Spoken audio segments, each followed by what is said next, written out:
Je m'appelle Brice Foltran et je suis réalisateur de vidéos.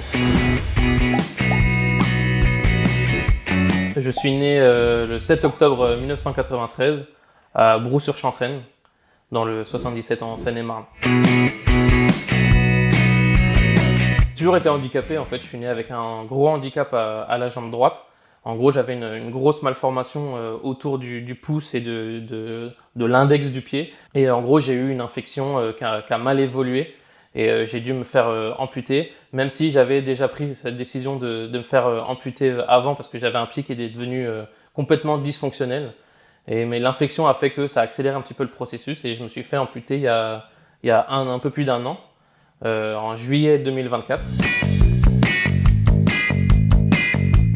La décision de se faire amputer, elle est vraiment, oui, très personnelle. Après, évidemment, c'est avec beaucoup de discussions avec les parents, avec les proches, avec ma femme. Et après, quand je me suis vraiment mis dans ce processus-là de, bon allez, on va rencontrer des professionnels, on va voir les avis de différents médecins. Je me suis vraiment posé plein de questions. J'ai regardé beaucoup de vidéos de personnes amputées. Et en fait, je me suis préparé mentalement, un peu comme un sportif peut se préparer mentalement au sport. Je me suis préparé à cette épreuve. Mon fils, quand je me suis fait amputer, il avait 1 an à peu près. Et il était aussi dans l'apprentissage de la marche. On a un petit peu appris à marcher ensemble, on va dire. Et ça aussi, c'était un gros moteur pour moi, apprendre à marcher et évoluer assez rapidement et rester motivé dans tout cet apprentissage avec la prothèse et l'évolution de mon handicap. C'était de me dire, je vais pouvoir marcher avec mon fils ou derrière mon fils ou courir ensemble. Ça a vraiment penché dans la balance allez, faut se faire amputer, faut aller mieux, ça va aller mieux après, tu vas pouvoir faire ce que tu veux avec lui. Je me sens moins handicapé maintenant parce que justement je boite moins, je marche normalement. Les petits gestes d'aller se balader avec son fils au parc, dans la forêt, faire des sorties sans douleur, retrouver vraiment complètement sa mobilité avec la vie de famille, la vie de papa, la vie de couple, la vie de travail. Pendant toutes ces années où ça allait plus, je faisais plus du tout de sport. Et là, j'ai repris le tennis debout, pas en fauteuil. Je fais partie du groupe français, on est du groupe France de para-standing tennis. Donc c'est une discipline qui est en train de s'établir en France de plus en plus. En gros, c'est le tennis debout pour les personnes soit amputées, soit handicapées, mais qui ne veulent pas pratiquer en fauteuil. Donc c'est une autre alternative. Et là, le fait juste de reprendre, de taper dans la balle, se défouler. Depuis que je suis amputé, je fais plus de choses sportives et il y a plein d'opportunités et c'est génial. J'avais besoin d'aller sur les réseaux sociaux vraiment en début en thérapie. J'ai commencé ce compte Unijambris avant l'amputation. Et en fait, j'avais besoin de dire, ça va se passer comme ça pour moi.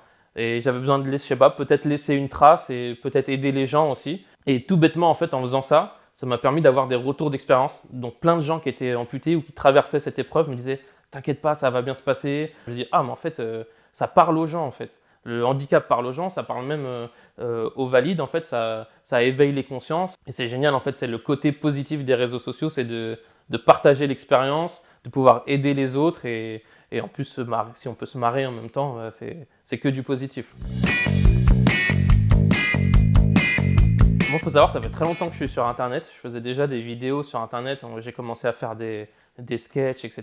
Donc, même d'apprendre le côté un petit peu technique de se filmer soi-même. Et ensuite, j'ai travaillé dans un studio de musique où vraiment là, j'étais ingénieur du son et je faisais de la musique tous les jours. Et il y avait plusieurs personnes même qui gravitaient autour de nous, qui faisaient de la vidéo. Et on a commencé un petit peu à les suivre, à voir comment ça fonctionnait, de loin au début. Ça s'est professionnalisé. On a commencé à faire toutes sortes de vidéos, du sport surtout, du mariage, de l'événementiel, du clip vidéo aussi pas mal. Maintenant, c'est mon cœur de métier en plus de la musique à côté.